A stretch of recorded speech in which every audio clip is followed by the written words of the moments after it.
Good evening, everyone. My name is Brock McMillan. I'm the chair of the Central RAC. I call this meeting to order at 6 p.m. on August 27th.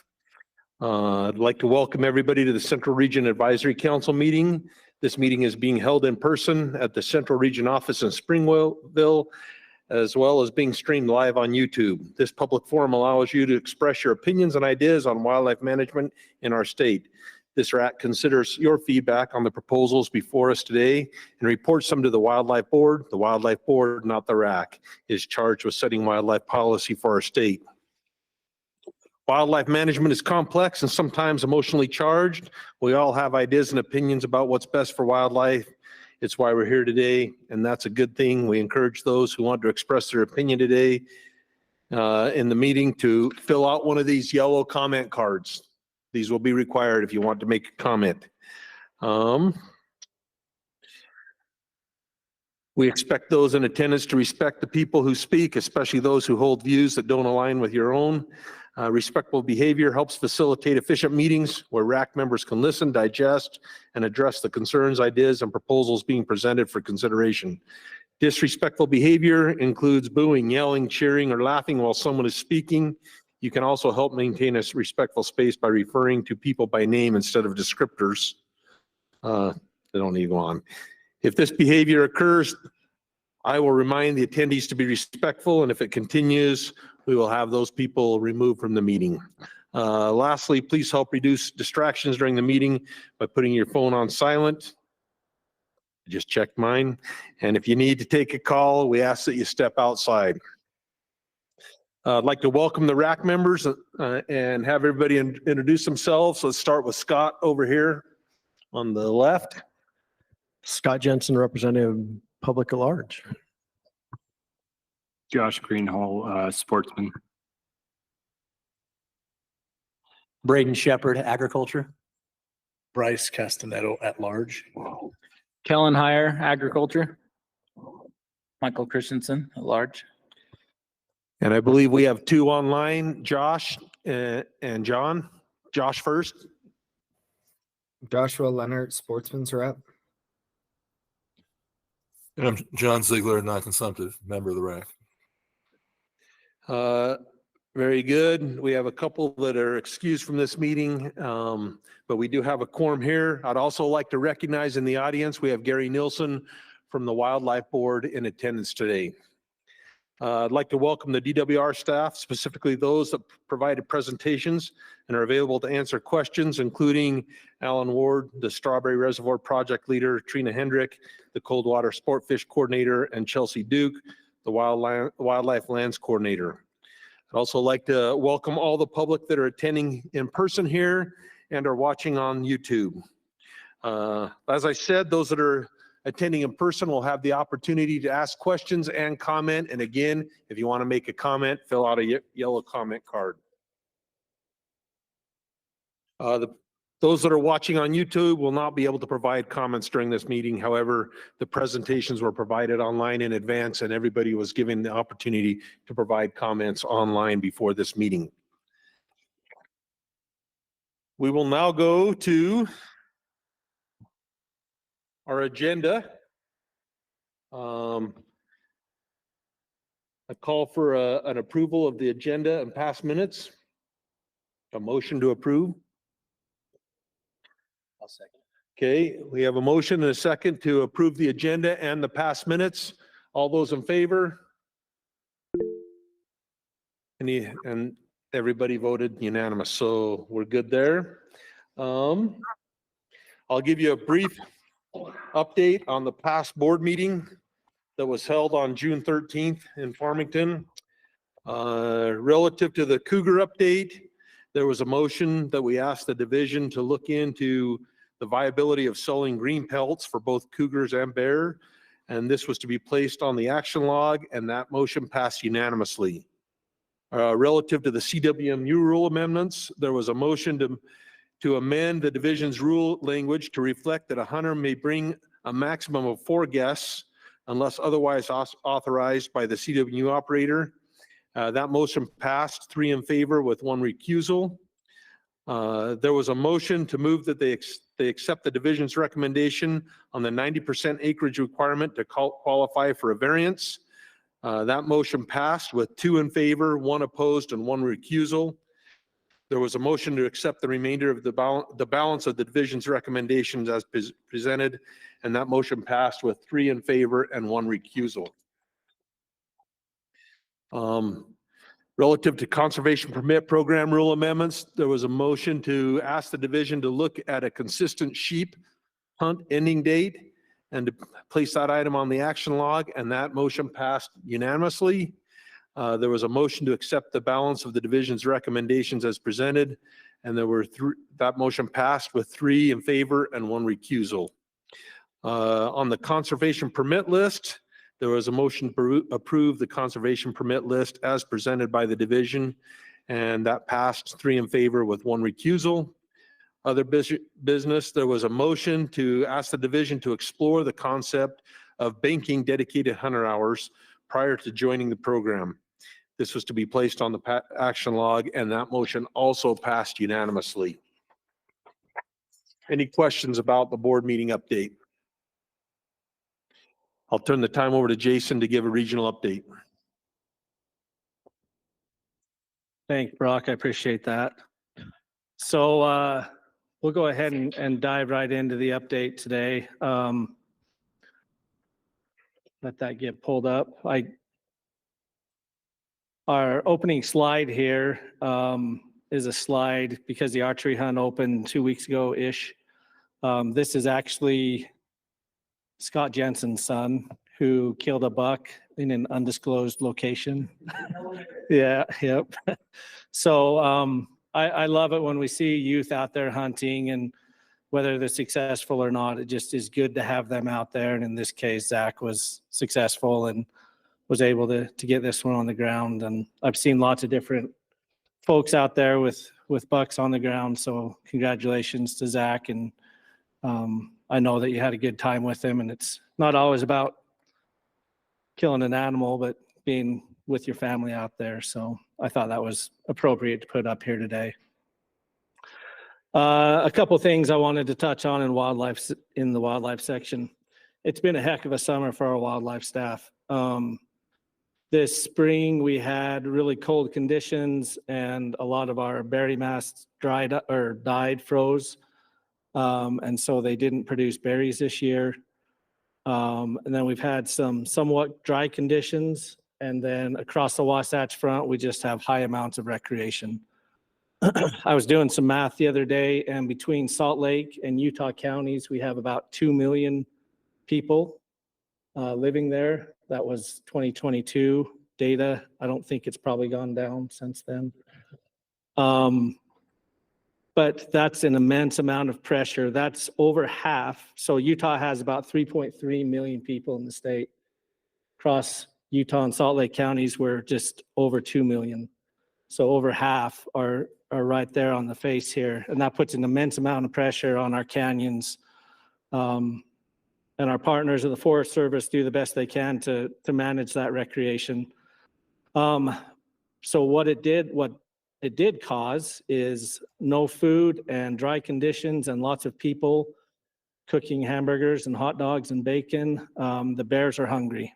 So they've been down into the campgrounds, down into the city, just trying to find some food.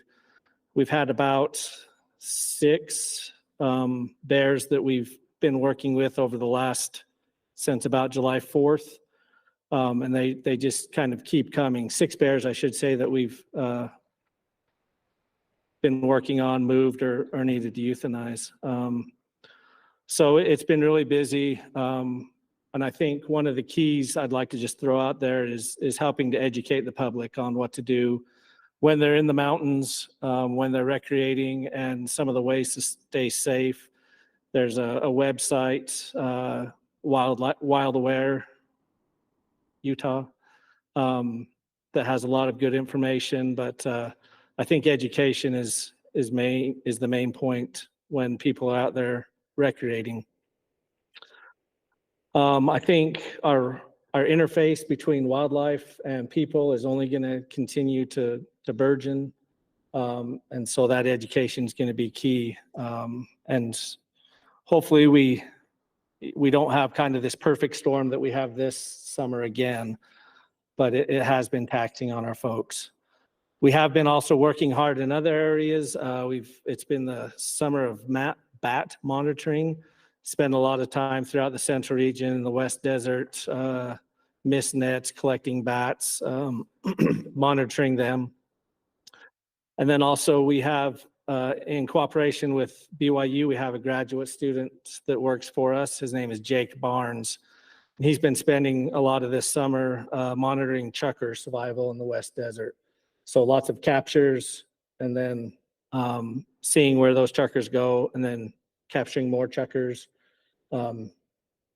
because it's the West Desert and hot, and it's hard to survive out there. But we're extremely thankful for our partners in helping out in that project.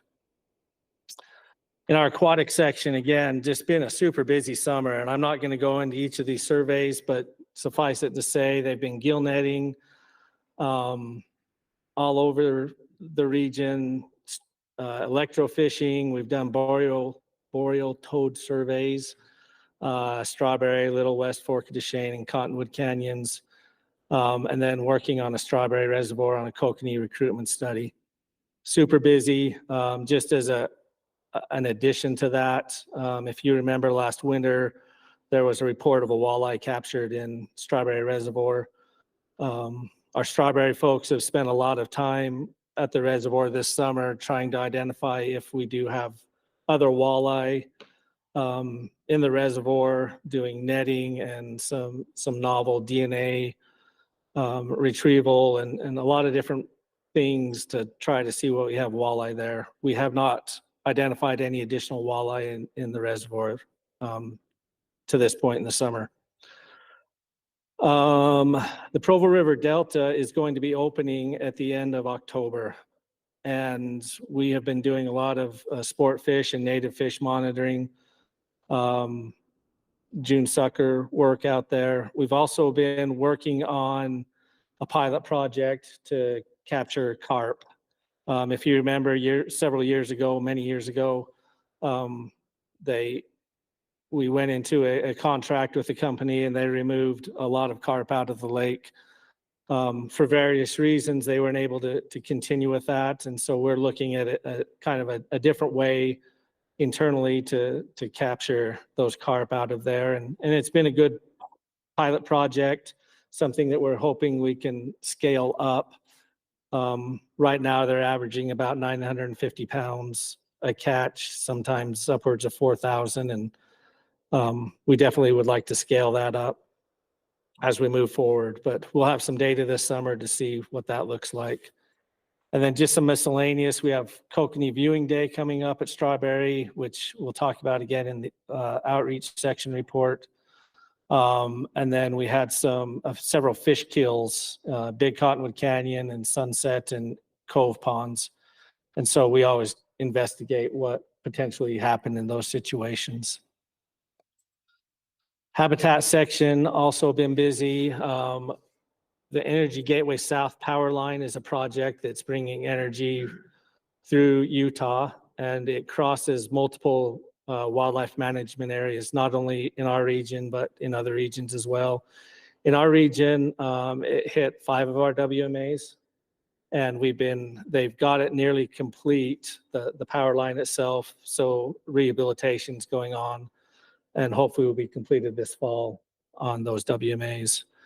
New guzzlers on the Stansbury Mountains, riparian fencing for sage grouse near Vernon, a lot of forest improvement projects. And if you've been up Harley's Canyon going from Salt Lake over to Park City, you've probably seen some of the summer range habitat improvement work there along the hills there. We've also been doing some work up in Mill Creek Canyon along the Wasatch Front. In our outreach section, like I said, it's been a busy summer for them as well. They've helped with several bat seminars, educating the public on bats, showing them the bats, capturing the bats, and that's been really fun.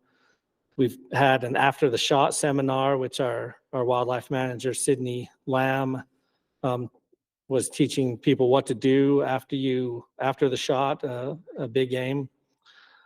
Beginning upland game, waterfowl decoy placement, women's shooting clinic, shotgun shooting, a lot of stuff going on in our outreach section. The state fair is coming up September 5th through the 15th. Many of you probably know we have a building up there for Division of Wildlife Resources. It also includes a fishing pond, and Mike Packer in our region is in charge of making sure people enjoy the fishing up there. So he's been busy doing that. Volunteer coordinator, working on about 4,500 dedicated hunters in our region, getting projects to them. And then something that's really cool, I think, is an underwater Strawberry River kokanee live stream. As the fish are migrating up the river, we have a camera underwater that's live streaming that people can go on and watch the fish come up the stream. All right, law enforcement. They've also been really busy. There's the North American Wildlife Enforcement Officers Association, NOWIA, I think is how you say it, was held in British Columbia, and we send officers up there to that. And this was a conference that was hosted last year by our agency, by our law enforcement folks in Utah. Gives them an opportunity to talk to other conservation officers and tactics and ideas and thoughts, and become better acquainted with some of those things. We are working with the Go Shoot tribe on some hunting concerns that they have out there. So we'll be patrolling on the deep creeks around the Go Shoot tribal boundary.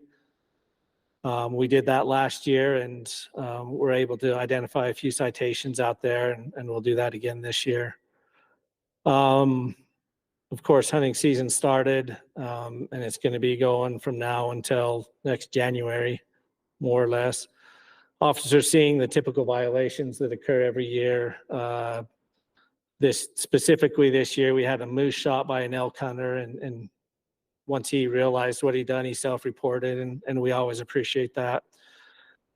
Deer harvested and only bringing out the head and the cape, and leaving the meat behind. And of course, other things, open containers and spotlighting at night. One of our cases that was filed recently and crossed 2 regions and I think 3 counties was on an individual that hunted with the wrong weapon type and used any bull permits on limited entry units and hunted after the season dates. And there's a picture there of, I think that's probably all of the antlers that we were able to recover from that effort. And these were, animals that were taken out from the public. So those are animals that are no longer available to the public. So great case, and our officer did a great job working through that. Is the county prosecuting that one, Jason? Are they going to take it, move it? They are. So the primary one is in Duchesne County. And then I think there were some others I guess I could share in Summit and Utah County. So, and we appreciate the county attorneys and working through those with us, because it's important to us to make sure we get those taken care of. And I think that is all, unless there's any questions from the RAC members.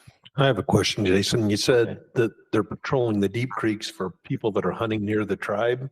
Is that for people hunting on the tribe or near the tribe? On the tribe, Okay. back and forth. So they'll cross back and forth, kill an animal on the tribe, and then of course come off. And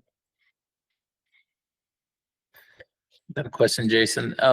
So I've noticed that at certain trailheads along the Wasatch Front, there are signs that say, just be aware that there are hunting seasons and that's occurring in this area. And I've seen people like stop and read those and actually discuss with themselves. And I think it's an excellent idea. And I was wondering if there's plans to put out more of those at more of these, well-used trailheads. Yeah, I don't see why not. Like I said, the education to help the public that may not have grown up around hunting or recreating outdoors, not knowing that they potentially are going to see people with bows and dead animals and, rifles and guns. Like, I think anything we can do, and that's something we can work with, typically we're dealing with the Forest Service along here, and anything we can do to put up signs on those kiosks, I think is a great idea. A couple of comments. One, in that vein, I've noticed recently that often when we come to a piece of private property, that there's a public road that goes through. It might have a fence on it for cattle grazing or other reasons.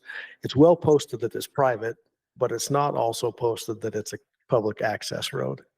And I don't know that that's our responsibility, but it seems like there's a great opportunity there to increase public access to areas that are accessible to us. If we also note that you can drive through this road to get to the public on the other side. And maybe that's something we could talk about or address in some fashion. And then, I'd love to have that conversation. And there's multiple reasons why it's not posted as public access, obviously. Whether we can identify those or what our role is in that, like, I'd love to have that conversation.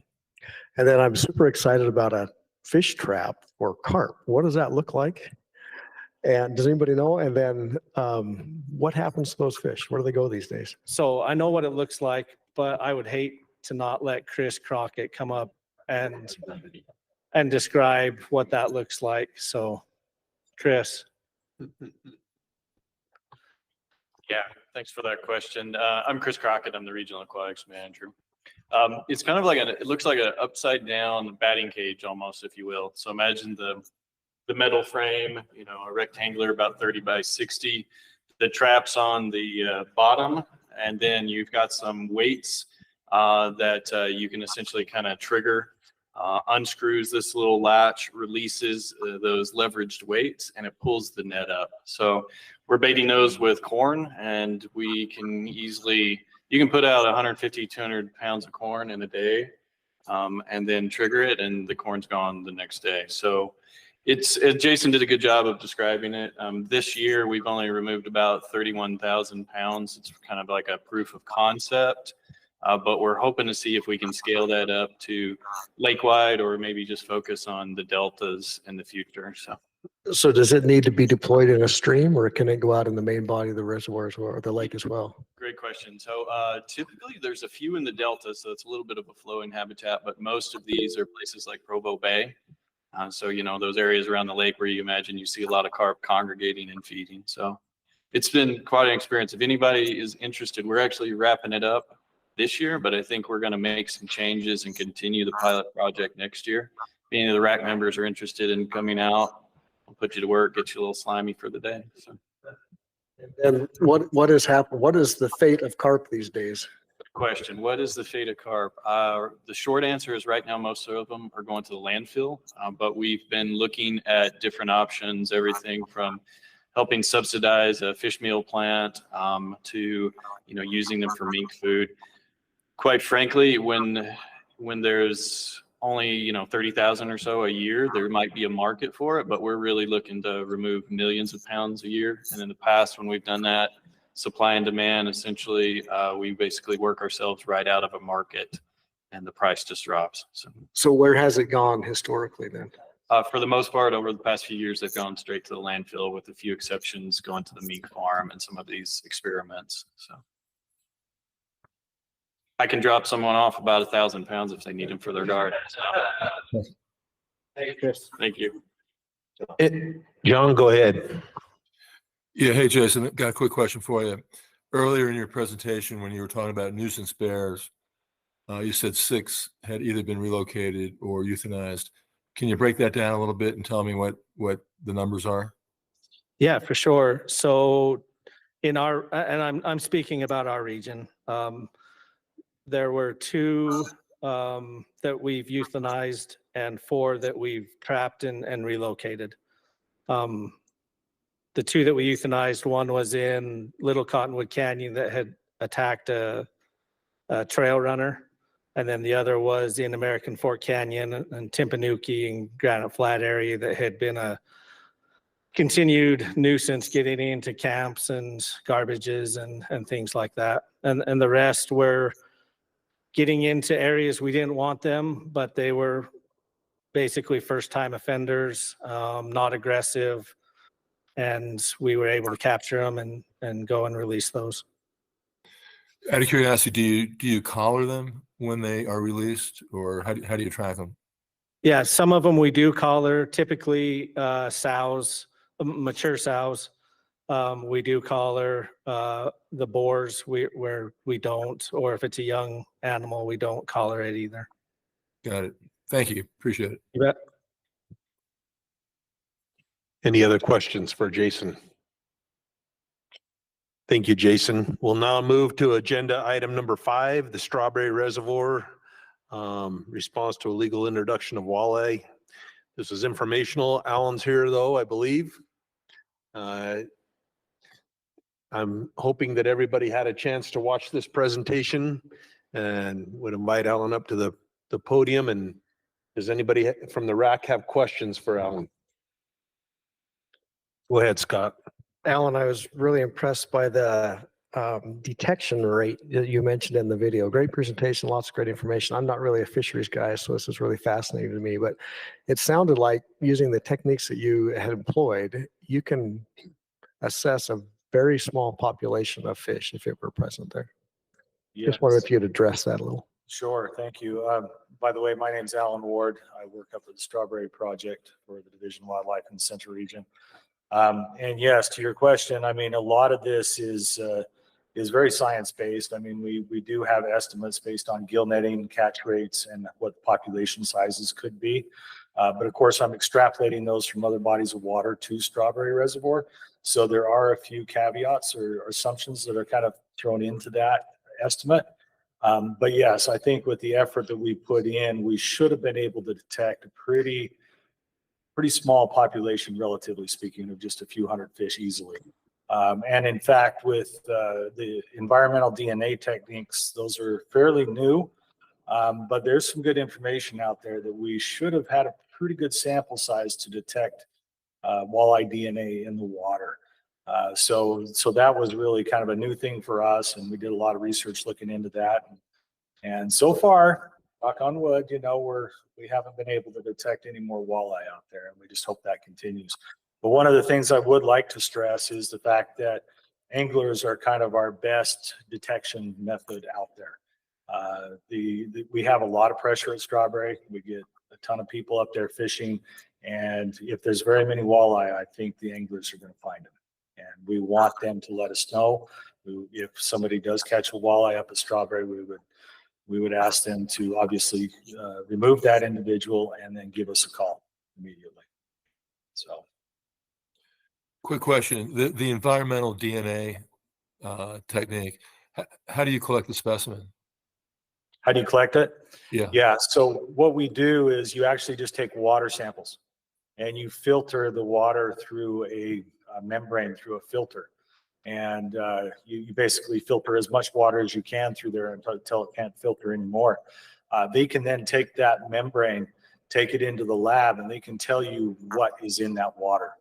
And they can specify it to a species. So like if you are just interested in one species like we were with walleye, they can just look for very specific walleye DNA sequences in that sample. And if it's there, they can detect it. Yeah, fascinating. Thank you. Yeah, you bet. Maybe one follow-up question. What's the frequency of these illegal fish introductions? Is that something that's pretty rare, or is it something kind of common? I wish it was rare. Fortunately for us up at Strawberry, we haven't had a whole lot of these. Since I've been up there in the last 24 years, we've had a couple. And they never turned out to be a problem or things that became a problem, I guess. But unfortunately, around the state, we see quite a bit of this. If you were to ask Chris Crockett, who just spoke a minute ago, he sees quite a bit of this kind of stuff with illegal movement. We see illegal movement with aquarium fishes to people wanting their personal favorite fish in a certain body of water or whatever the case may be. So unfortunately, we do see quite a bit of this. Any other questions from the RAC? Questions from the public? We have no comments from the public, so I'll bring it back to the RAC for comments and discussion. Yeah, come on up. State your name. I do. Questions only, right? Yeah, just a question. Peter Chinberg. Yeah, just curious on the DNA sampling. Do you do that proactively looking for other species or just stuff that you're concerned about? Thank you for the question. Yes. So in this scenario, we just looked at the one species. We were just looking for walleye. Next year, depending on the cost, because once you start adding additional DNA sequences and other species to the mix, then your cost starts to go up. But I would like to expand it to a couple of other species if we can, that we might be concerned about showing up in strawberry. So we may expand that in the future. Thank you. I'll turn the time over to Jason to summarize the public comments. Thanks, Brock. We had one comment on this presentation, which best describes your position regarding the proposed response to illegal walleye introduction at Strawberry Reservoir. We had one comment that strongly agreed with Alan's presentation, and he said, "Please let us keep Strawberry as a top-tier cutthroat and kokanee fishery. Let's not risk damaging that by letting walleye populate." Thank you, Jason. I don't have comment cards for this topic, so we'll bring it back to the RAC for discussion. Mike, go ahead. So this is just an informational topic. So, I mean, I think that the division is doing what they're paid to do, and I appreciate all their hard work. So. Excellent. Anything else? Thank you, Alan. We'll go on to agenda item number 6, which is the 2025 fishing recommendations and our 657-13 rule amendments. And well, Trina's up here. Are there any questions from the RAC for Trina? Mr. Chair, if it's all right. Oh, could you I- want to give us a brief summary? Yeah, we just wanted to take a few minutes just to talk a little bit about the process, and maybe that might answer some of the questions. Excellent. We'll give you a Had few minutes. Doozy of a year this year. If you didn't notice, there was a lot of them. So people might have just questions about how we go through this whole process. So just to start, just wanted to mention that regulations are a critical tool used by the DWR as part of our adaptive fisheries management approach. We propose regulations that are intended to help us achieve statewide and water body specific management objectives and to help us maintain angler satisfaction in the face of ever increasing management challenges. Regulations are developed over time through the collection and analysis of biological and angler data. These data are typically discussed with the angling public during management team or informal stakeholder meetings to aid us in the development of regulation proposals. Once developed, proposed regulations are then put forward for assessment of public support via a survey emailed to over 25,000 licensed anglers. So in an attempt to ensure that surveys provide an unbiased assessment of regulation proposals from the angling community, we do distribute them randomly to randomly selected license holders. In addition, we distribute the survey to various groups proportional to their representation among licensed Utah anglers. For example, 15% of licensed anglers in Utah are female, so 15% of the email recipients were female. Although the vast majority of anglers will not be surveyed in any given year as part of a random representative sampling effort, responses are only needed from a small proportion of the public. In fact, we need less than 0.1% of Utah's 400,000 licensed anglers to respond for our results to be statistically valid. And with 3,000 plus anglers responding to the survey this year, our results far exceed that minimum sample size required to have a valid survey result. Further, having a response rate of 15%, which far exceeds the needed response rate, it helps us to head off issues with response bias. And then just to talk a little bit about the Flaming Gorge regulations and the importance of that. You probably noticed there was quite a few having to do with Flaming Gorge Reservoir. And I have been a part of the process for the entire 8 years that we've been working on that with Wyoming Game and Fish. So just the overarching reason for all of our fisheries management actions, as you can imagine, like including regulations, right, is to provide Utah's anglers with the most satisfying fishing experience possible. So our effort to establish greater consistency across state lines at Flaming Gorge is designed to do just that. So our belief is that consistency in regulations across state boundaries will minimize confusion, limit the likelihood of angler violations at Flaming Gorge. It should be satisfying to everyone. So the Flaming Gorge regulation changes proposed for 2025 are the culmination of nearly 8 years of negotiation and collaborative efforts between the two agencies. And like I said, I've been part of that process for the last 8 years. So I don't think it's too geeky of me to say that I am super excited about proposing all of these regulation changes to you guys this year. And we really hope that you guys also are excited about that and that it meets with your approval. And I'll take any questions. I have a couple, Trina. First, it seems like Utah did all the compromising on those Flaming Gorge recommendations. Is that accurate? No, that's not entirely accurate. Tried to emphasize that in the presentation, but that we have had that comment. So we are proposing to change 6. Wyoming Game and Fish Department is proposing to change 3. So yes, we are proposing to change a few more than Wyoming, but it was based on looking at all of our 17 regulations that we thought really needed to come together. Some of them were already together at that point, just seeing what made the most sense. So it really was negotiation. It's just that, yes, we are changing more than they have. Excellent. Thank you. My other question is, the presentation seems so different than wildlife presentations. And so is this assessment accurate? Like, it seems that the survey drives the management rather than biology. Every recommendation that comes is the anglers want this, so we're going to do it, kind of thing. So don't forget that the first part of it is the angler surveys that we do, like creel surveys throughout. You know, we do the big waters. We try to do those once every 10 years. These guys are out sampling water bodies with gill nets, electrofishing. That is where those regulation proposals typically come from, right? Flaming Gorge maybe is a different case. And there were a couple that were proposed by anglers, but for the vast majority, the origination of them is from surveys that we are conducting. So we are going out to water bodies and we're looking at the fish population. We're looking at what anglers are catching and what their satisfaction levels are. And we're coming back and we are making just proposals that then go to the angler survey. So don't forget about that first part. That first part is actually the one that takes the longest. So that was my comment. Say you go out to Pelican Lake and you find out there's a bazillion small bluegill. It seems like a no-brainer. You wouldn't have to go to the public and say, are you in favor of taking more small bluegill out of this? No. For best management, we're going to do it. So we're just going to make this recommendation.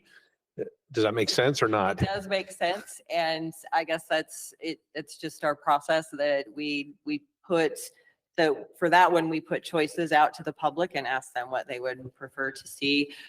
Yes, we have a lot of small bluegill, but we also have a lot of predators in there that hopefully will take care of that as well. And I mean, 15 people aren't really harvesting the bluegill anyway. So at this point, because they are kind of small.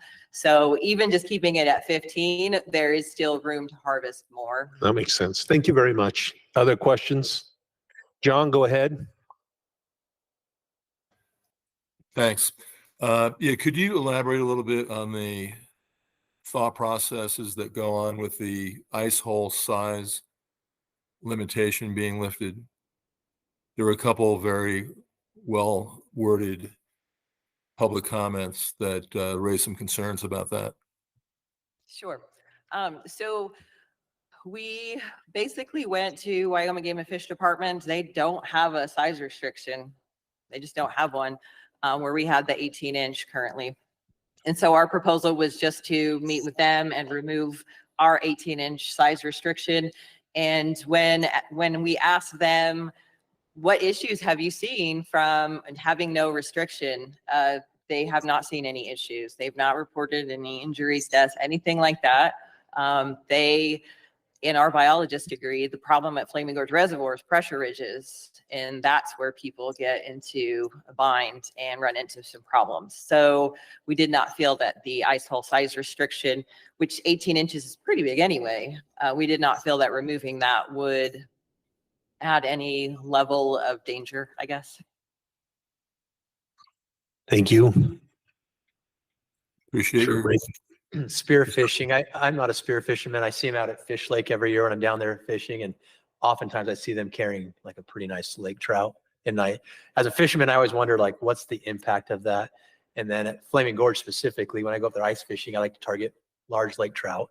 And so if these spear fishermen are now able to go in with artificial light and harvest mature lake trout, what's the impact? I know we're trying to take the pups consistently, but now I'm seeing the flip side where these spear fishermen can come in and take the large mature lake trout. And just to specify, just to make it clear, that is just for Flaming Gorge, that'll be available for using artificial light.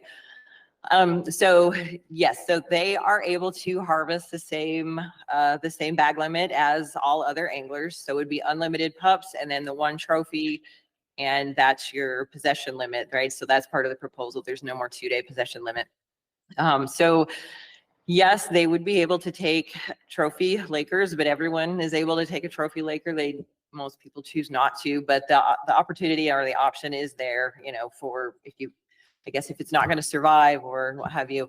The problem at Flaming Gorge is that we have too many fish, right? We have too many lake trout, and we are seeing a large increase, and they are mostly small fish, but imagine how many eggs a large trophy size lake trout lays. So I know that is not popular to take trophy lake trout, but at this point, I don't think we can say that it would harm the population if the small group of spear fishermen at Flaming Gorge Reservoir chose to harvest a few large lake trout. I know it's unpopular, but I don't think it would hurt the population biologically because there's so many small lake trout. And that's what our data is showing.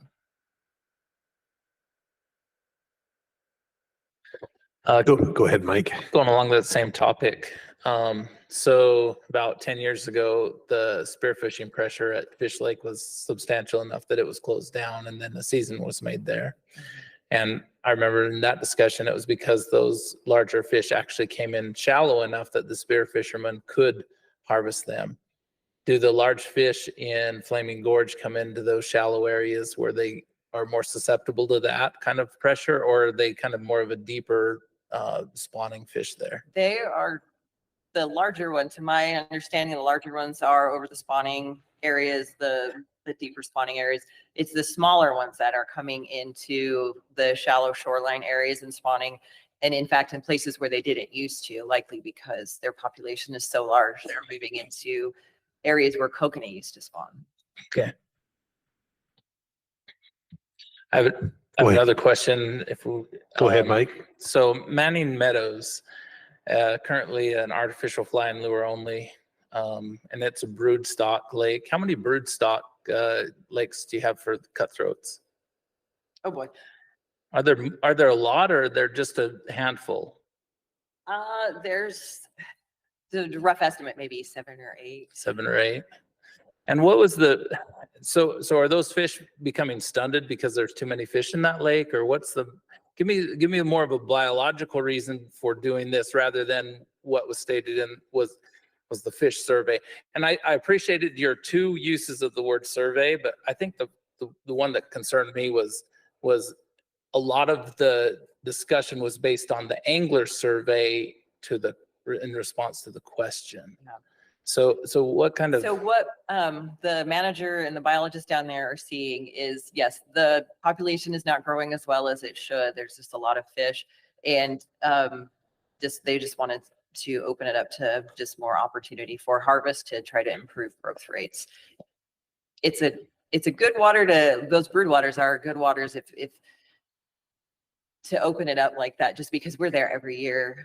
So some of the other surveys that we do, we might hit a water every other year, every 3rd year. Brood waters, we're there every year and sometimes multiple times a year, right? So we can really keep an eye on it. If it ends up being detrimental, we can always go back. But right now, what they're seeing is just that they're not growing like they used to, like they should be. And just having a little bit of harvest is probably going to be good for that population. Okay. Do you know if there's other artificial fly and lure bodies of water in that general area? So Barney Reservoir was, and the only reason it was because Manning Meadow So if Manning Meadow is no longer special regulations, then Barney Meadow would no longer need to be special regulations. Okay, thank you. Go ahead, Scott. So there was a recommendation to remove a bonus brook trout harvest. Speak a little bit more to that. I guess I'm not quite understanding the value of removing that. I think you mentioned it wasn't effective, but if it offers more opportunity, just wondering what the thought process is there. Sure. The history of that was we have a group of anglers that love to visit the high Uintas, and we started meeting with them a few years ago, and they were very concerned that that bonus brook trout limit, mainly for the west side of the Uintas, that might have the potential to harm certain water bodies, that maybe there was too much pressure and too much harvest. So there's a lot of places, as you can imagine, on the Uintas, because there's a lot of places, but there's a lot of places where it's, it's not harmful. It may not be effective, but it's also not harmful.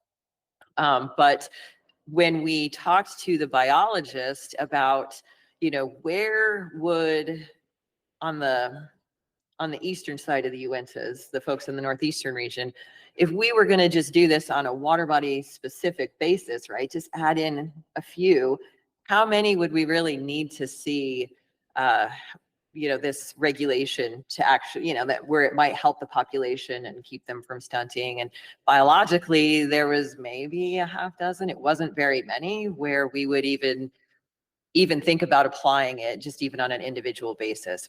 And a lot of the discussion was not just the worry about the west side fisheries maybe being impacted negatively, but also people who are going up, they might be backpacking. They're gonna catch and eat fish, just for the day. They're not gonna pack anything out. And it really, probably people weren't taking advantage of it. It didn't seem like, certainly no one in that group or the folks that they talked to. So that was kind of where that came from. So a follow-up to that, you said earlier that all the fish surveys developed the question, but here you're saying that you talked to the angler groups and they said they were concerned. Did the biology show the concern that was consistent with the anglers? Yeah, there's, like I said, there was a couple that came from the anglers. Right, so we had a couple of different subsets. The vast majority of our regulations come from our krill surveys, our gillnet surveys, electrofishing surveys, but this one, and then the ice, or the 6 poles through the ice at Causey, Porcupine, and Pelican, that also came from an angler. And then the spearfishing regs came from the Spiros. Thank you.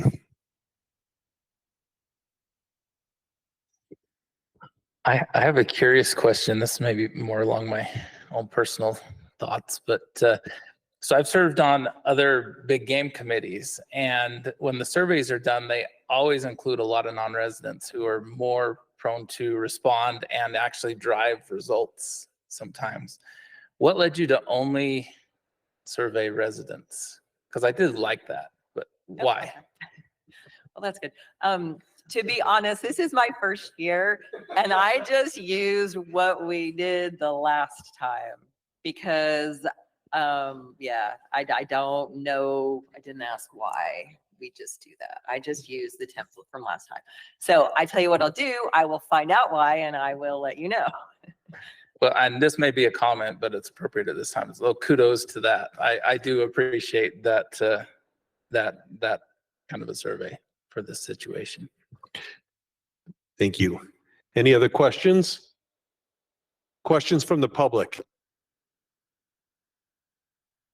I'll turn it over to Jason to review public comments. All right, thanks, Brock. I do want to mention one thing before I dive into the comments. I sent you an email a little earlier today from the Utah Anglers Coalition stating their position on the regulations that Trina has presented today. I also printed out a copy for you here to read, and you should each have a copy of that as you consider these regulations. From the online comments, we had 12 respondents. The question was, which best describes your position regarding the proposed changes to Utah's fishing regulations? We had 75% that strongly agreed, 8% that somewhat agreed, and 17% that strongly disagreed, for a weighted average of 4.25. So a summary, many comments expressed strong support for expanding spearfishing opportunities in Utah, and an emphasis that spearfishing should be recognized as a legitimate part of the angling community. And I think you saw that in there. There was a lot of folks from the spearfishing community that responded. There was a concern that taking away the size restriction at Quail Lake will reduce the average size. Some concerns regarding proposed changes around ice hole size at Flaming Gorge and the potential safety hazards from larger holes. Conversely, there was also support for that change of the ice hole size, with an urge to educate people on how to mark those holes and keep people safe. And then there were some objections to changes at the Manning Meadow Reservoir, with worries that opening the lake to bait fishing could harm the broodstock and lead to illegal fish introductions. And that's what I have. Thank you very much. I'll bring up. We do have one. We have two public comments. So if you come up to the other mic, if you're representing yourself, you have 3 minutes according to these guidelines I've been given somewhere. Make sure I'm telling you the truth. And if you're representing an organization, you'll have up to 5 minutes right here. Yep. The first comment will be from Ken Strong. Following Ken Strong, we have Peter Chimberg, I think. Ken Strong with Sportsman for Fish and Wildlife. I agree that the public does drive a lot of the fishing regulations. And I agree that we give in to Wyoming a lot. And it's not new here, because I have commented with Drew Cushing, Craig Walker, and Tarina all on this issue. We're concerned basically about the size of the ice hole. When you look at the lake overall, Wyoming said they've never had an incident or a problem with the size of the ice hole. But on that end of the lake, it's shallower. It freezes over faster. And sometimes on the south end of the lake, it doesn't even freeze. So when you start putting bigger holes on the south end of the lake, and you've got kids going out there to ice fish, or even adults, it creates a safety issue that we feel. And we don't think the ice hole, we shouldn't give in to Wyoming on the size of the ice hole. We should go ahead and keep our rules that we have. We think that's important. Second of all, and I don't know if this went back to Alan's comments or the fishing regulations total, but SFW has put up $5,000 reward for anybody that can turn in somebody that's illegally planted fish. And what we would like to propose is that when an illegal fish is put into the lake, it's immediately put a catch and kill on that fish. Not only a catch and kill, but if those fish are harvested, they cannot take them home. There'll be a container for them to put them in. People transplant fish so that they can have the fish that they want in that body of water. And it ruins fishing on a lot of things. And walleye took over in Strawberry, it's ruined. So what we would like to propose, that you take a body of water that has illegally transplanted fish in it, you make it catch and kill, and the people cannot take that fish home. Hopefully that will stop the thing. Thank you. Thanks, Ken. Peter? Peter Trimberg, representing Utah chapter of Backcountry Hunters and Anglers. We believe these recommended regulation changes will have a positive impact on our fisheries and in turn boost opportunity for our anglers. So we support them as written. Thank you, Peter. Bring it back to the RAC for discussion. I'll start. Trina, I thought you did a great job answering questions for your first year. So I wasn't trying to bust your chop. I'm just trying to understand how things are working. And I think you did excellent. Thank you. It's a good initiation. So I don't understand an 18-inch hole. I mean, every auger I see has got like a 12-inch bit on it. How are there big bits that we're doing? Or you do multiple together? I You take the think that's chainsaw what they're out doing there? for the Do you big do lake trout. dynamite, or how They have how- like an 8-inch and they want to put two side by side. That's 16. I don't know why. Or maybe it's 10-inch auger and they put two side by side, but they overlap a little and that's how they came to 18-inch. But Yeah, I think that's what it is. And also, I know guys are taking chainsaws. And what's the value of the bigger hole? Just to get a fish out of it? And Flaming Gorge is the only one that allows that. Fish Lake doesn't allow an 18-inch hole, I don't believe. I lost a big lake trout at Fish Lake last year because of that. Just couldn't get its head through the hole. That's not why you lost it, Brandon. that's what he told all his friends anyway. It's on the record now, okay? I actually have a concern with that as well. I mean, my son in Minnesota fell in an ice hole that somebody else left that was big, a spearfishing hole. I mean, a chiseled hole, but so I'm a little concerned myself on that one, but I also share that concern. I think if it's not been a problem, I don't think that's would continue to be the case. Just because they haven't reported people falling through doesn't mean that that's not a problem. I think people fall through the ice regularly. And if the concern is that the south end of the lake doesn't freeze quite as hard or as quick, I could see this being a real problem, real issue. And further, there's four-wheelers that are going out, there's snowmobiles that are going out. You got the night crew with the burbot fishermen, you got the day crew with the trout fishermen. It could be a real problem. I agree. I don't know if it's that necessary that we change it. It seems like an easy fix, where a lot of the other issues, depending on where you put on or take off, you might have different regulations if you're checked there. But the state line is the state line. So it seems like it's pretty easy to retain this without much issue.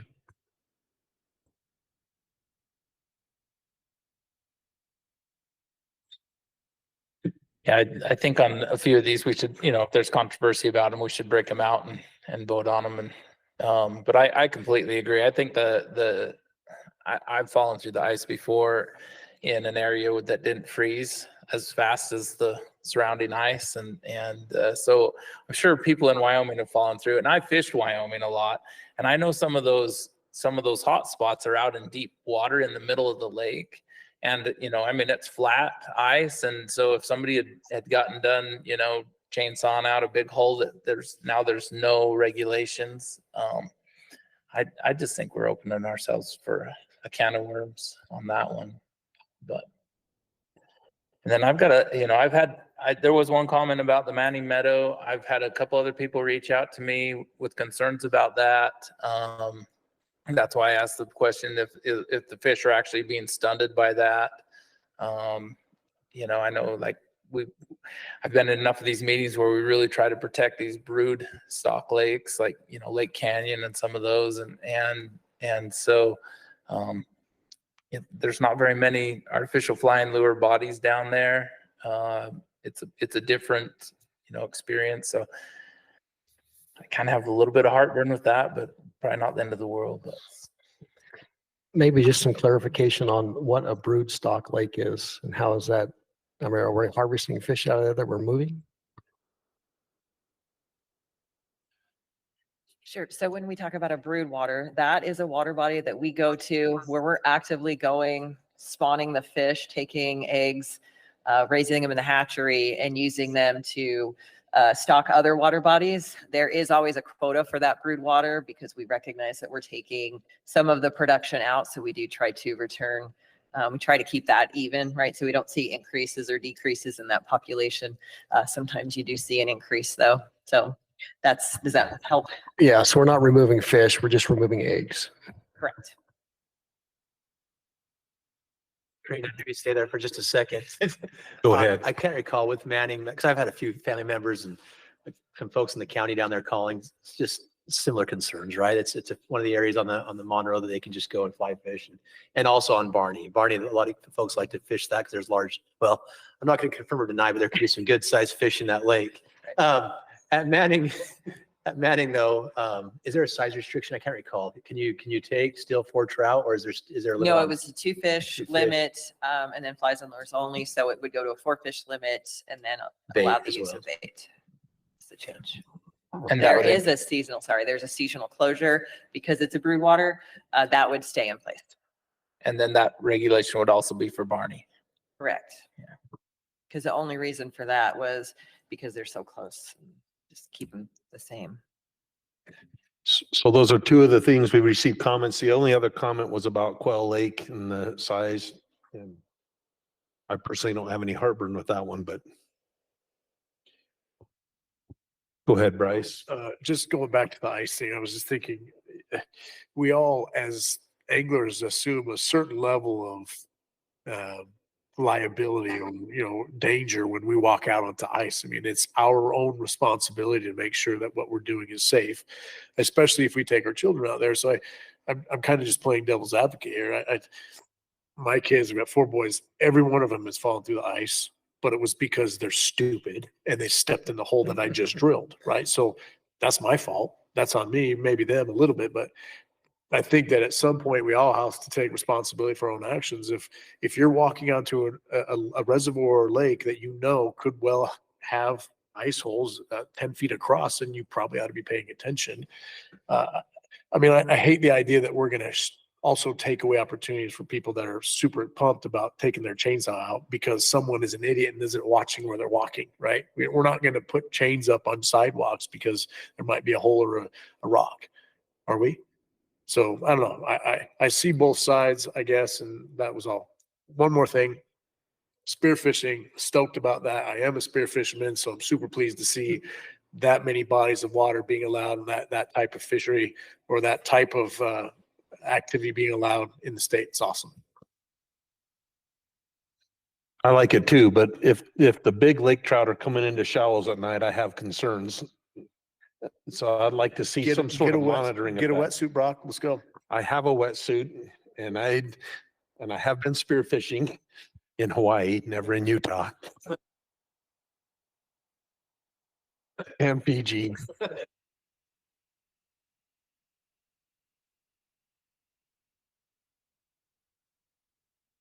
Any other discussion?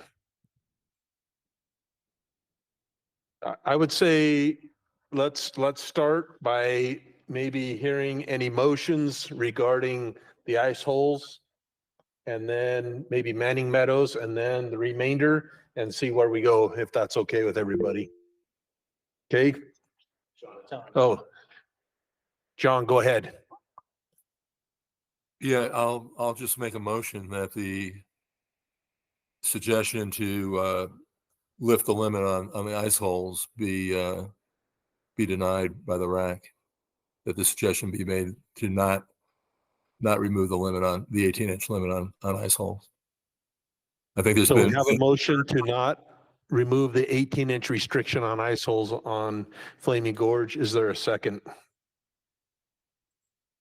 Mike?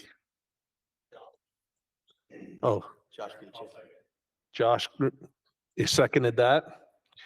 Discussion on that motion. Yeah, just clarification. So currently the regulation is you can have a hole up to 18 inches. And we would be removing that in favor of no limit. So the motion is to not remove that, to keep it at 18 inches. The recommendation from the state is to remove that limit. The motion that John just made is to keep that restriction in place. Any other discussion on the motion?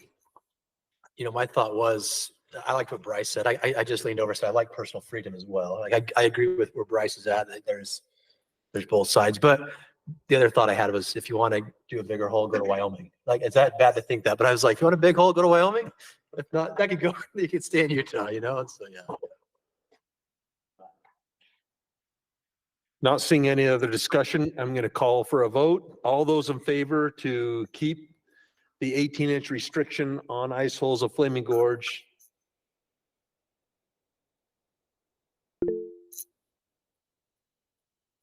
Josh, I didn't see. Okay, that was unanimous. That passed unanimously. Excellent. Anybody interested in a motion on Manning Meadows? That's the other topic we had significant discussion on.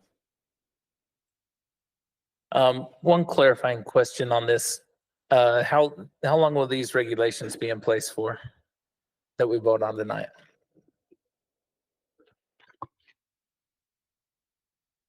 We are currently on a 2-year cycle. So these will be implemented 2025. The next round would be implemented 2027. Yeah, that was my concern, but I thought every 2 years, I'm okay if we just see what happens in 2 years and come back both on Manning Meadow and the artificial light issue with spearfishing. Let's see what happens. I don't know. That was my thought, but How does it, another question, this is, sorry for this, and you're gonna keep coming up. You might as well just stay up here until we're done. You'll get your steps in today.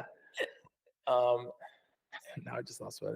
Oh, how will the division track the impact of these new spearfishing regulations? Or do So- they have to, really quick, do they have to buy their spearfishing license, or does a fishing license include that? Oh, sorry. Can you repeat the question? Do spear fishermen have to buy like a spearfishing license, or is it just a fishing license? No, just a fishing license. Okay, so then how was the division going to track their impact? So it's interesting. There's so few spear anglers that we have never krilled one, to my knowledge, in a krill survey.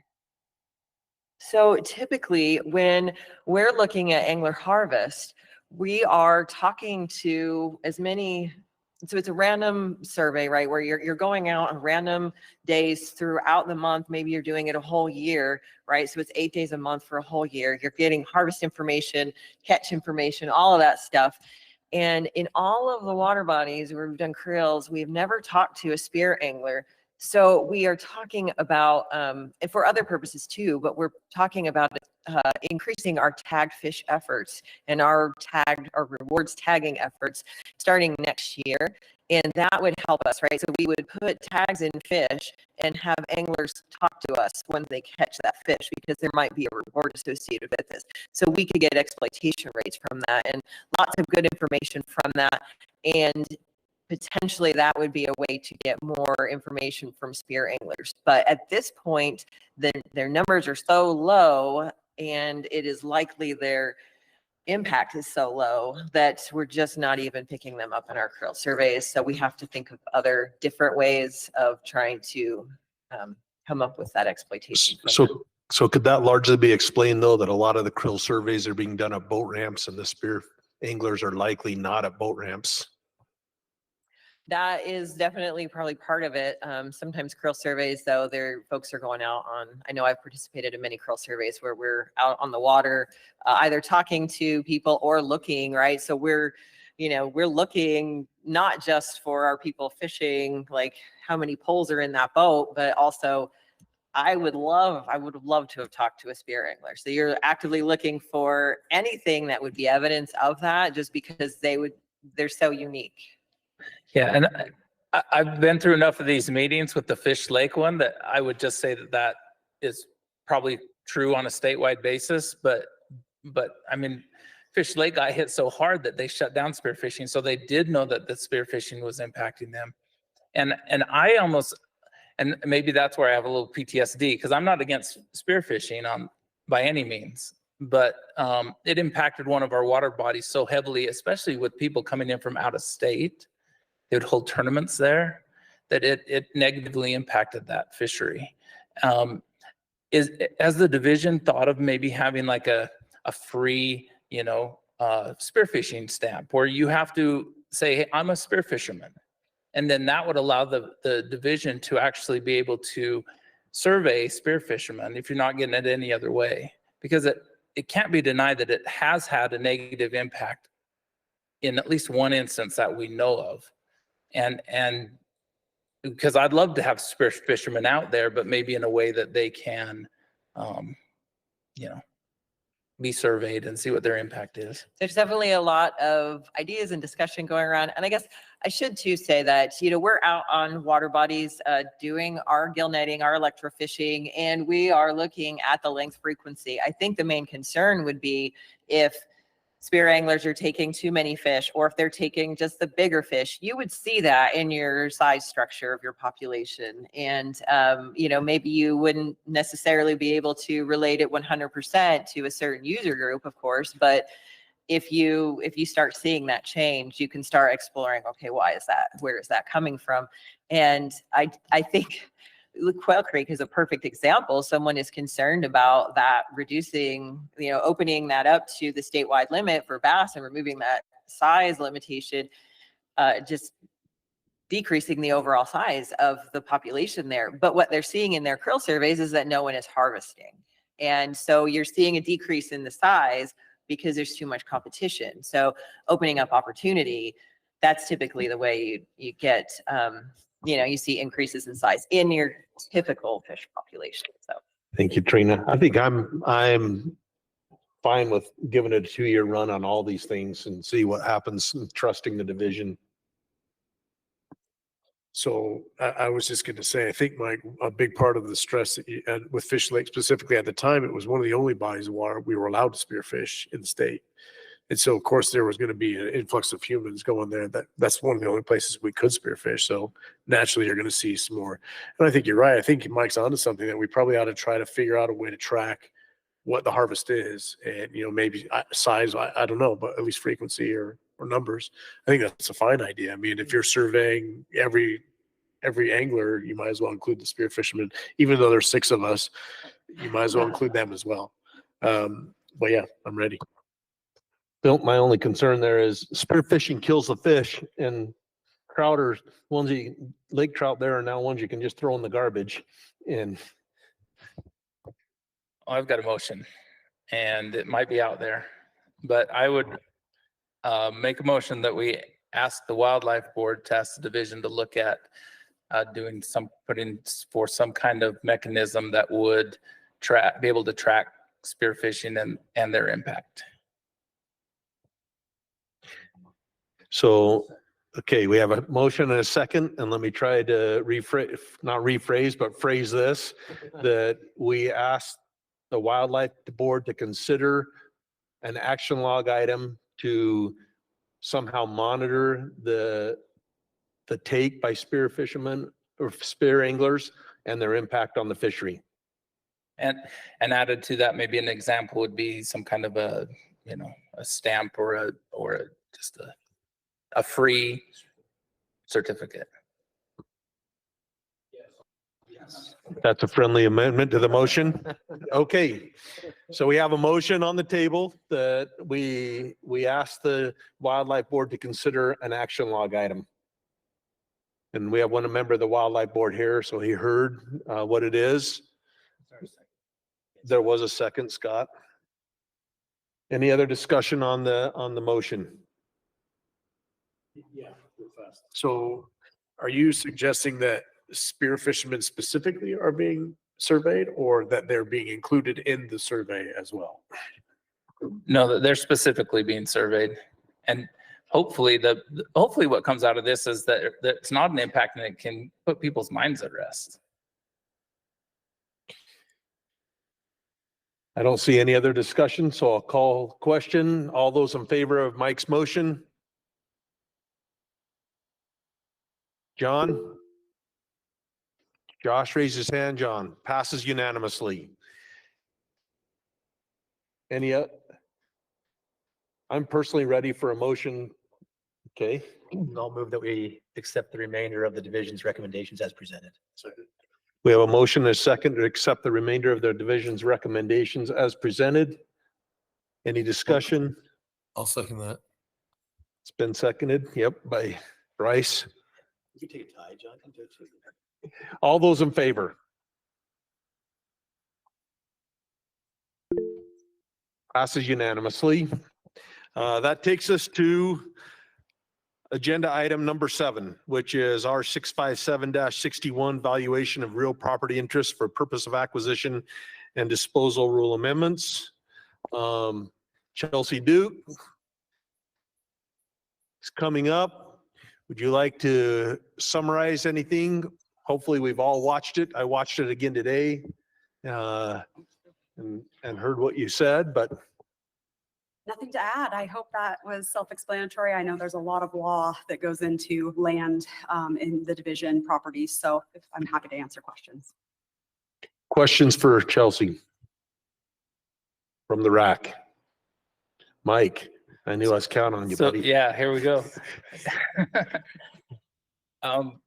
What's the definition of small? Because you said it was small updates, but the whole thing was red. That is valid. The rule itself is small. You know, it's front and back on my page here. And while it is covered in a lot of red, a lot of that had to do with us splitting out each section. So there was a lot of red on that page. I probably should have included a clean version for you all as well, but pulling out those sections to separate the acquisition process from the disposal process, from the exchange process, did look like a significant amount of changes, but a lot of that was just duplication of those sections across each individual section, if that makes sense. Yeah, that's great. And I understand that a lot of this is way above our pay grade, like it's already made in the law of everything. But you talked about fair market value. Can you describe what fair market value means in that document? Absolutely. So fair market value is a common real estate term that gets used for land across all sections. And I actually, my team, our working group that came up with these recommendations tried to find a definition of fair market value in code, because we felt that the best use of our resources would be to find existing definitions of fair market value. And we came up short. We could not find a definition of fair market value. But if you pull out a Black's Legal Dictionary and a couple of other sources, fair market value means the price that a willing buyer would pay a willing seller for that piece of land on the open market. So essentially how we come to that is using comparables through an appraisal. That's typically how you get to fair market value. Okay, so how, and this is the important point for me is an auction a fair market value situation? Because I think that's where there's going to be opportunities for the division to acquire land at some point in the future will be through auction. And would this cover that? That's a great question. I'm going to go ahead and just review this real quick just to specifically speak to, and you're saying auction for acquisition, not disposal, correct? Okay. So I'm going to use an example because we did just do this at Cinnamon Creek. I know that's in the northern region, but this was an example of the time that the division acquired a piece of property through an auction process. So that was a sealed bid process, which is similar to auction. And the division had to put a bid forward without the knowledge of fair market value. So the rule piece that we utilized in that sense was we did do our comparables. We made sure that we knew what estimated comparables in this market would be. And we used, in this example, let's get down to, okay. The exceptions, this is where we used an exception for an auction. The asking price for real property is reasonable based upon a value estimated by the division, and the division may lose the opportunity to acquire the real property if time is taken to conduct an appraisal and appraisal review. So that is what we fell back on Cinnamon Creek specifically, because we didn't have time to do an appraisal. So we relied on my staff to come up with comparables to make sure that we were paying a reasonable value for that piece of property. On the disposition side, the only issue I had is it says you may dispose of real property when it no longer serves as wildlife habitat or for wildlife related recreational opportunities. Give me an example of like when you guys would say, hey, this is no longer, like fire comes through, it's still habitat. I guess like the only thing I think of is if it's development all the way around it. Is that kind of where you're? Correct. Yeah, that is pretty typical. It is not often that we dispose of real property. It's not very often the division finds ourselves in a position where we're not utilizing a piece of property. A recent example of a disposal that didn't have any wildlife value was a piece of property that we acquired through mitigation purposes. The General Service Administration, which is a branch of the federal government, gave the division in, I want to say the 80s, but don't quote me on that, a piece of property that was only 2 acres. And it was off of the frontage road off of I-15.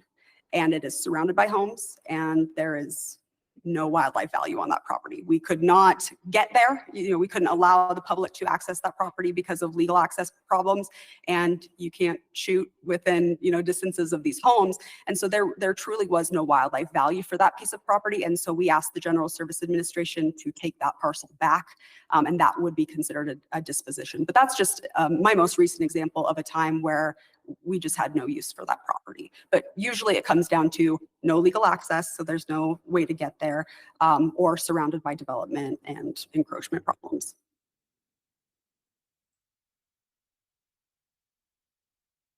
So no legal access, checkerboard, that's state property, we can now sell that? It depends. If there was no wildlife value to it, then we may consider disposing. Makes of it. sense. Okay, I got it. No problem there. Any other questions from the RAC? Questions from the public? Turn the time over to Jason to summarize comments from the online public. Thanks, Brock. We had 2 respondents to the question, which best describes your position regarding the recommended changes to admin rule R657-61.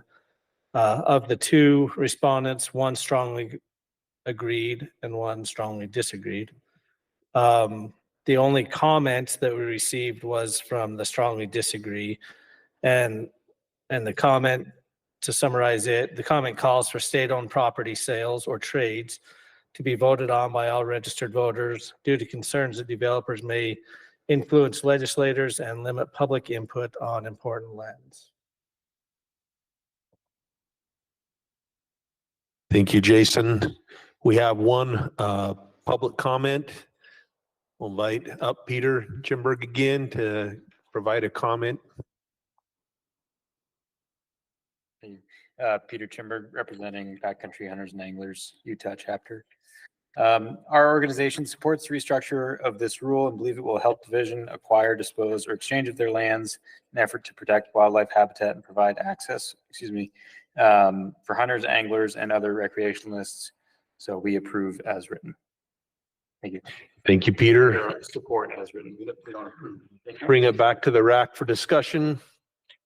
I appreciated the comment from the public member, but your definition there that no wildlife value alleviates any of my concerns.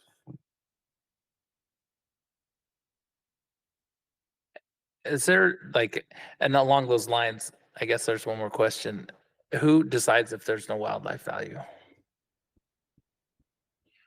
That is a valid question. I appreciate that. So we rely heavily on our regional habitat staff to assess all of our properties. And I would turn to our habitat biologists and our restoration biologists to help us decide whether or not there's habitat value or wildlife value on a property. I understand that is definitely a concern, but I do want to emphasize how rarely this happens. Yeah. And it would be vetted through them and then upper management in the division, but not outside of the division. Oh, so we do, especially for trades, there are a lot of other state laws that require us to go through the county council or county commission, go through the governor's office. And there's a lot of levels of additional state code that needs to be met, not just this rule. Okay, perfect. Any other discussion from the RAC?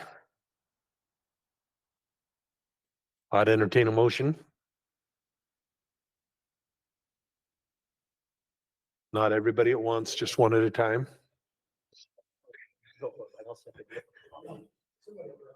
Yeah. All right, I will go ahead and have a motion to approve the changes on the R657 to 61 amendments as proposed by the division. Mike had his hand up first, so we have Mike has a second on that motion. Any discussion on the motion? All those in favor? Passes unanimously. And with that, it brings us to the end of our meeting. So is there any other business that somebody would like to discuss? I am a little reticent that we didn't ask Alan how many traps he would need, gill traps he would need to find out how many spear fishermen we had out there. And with that, meeting is adjourned.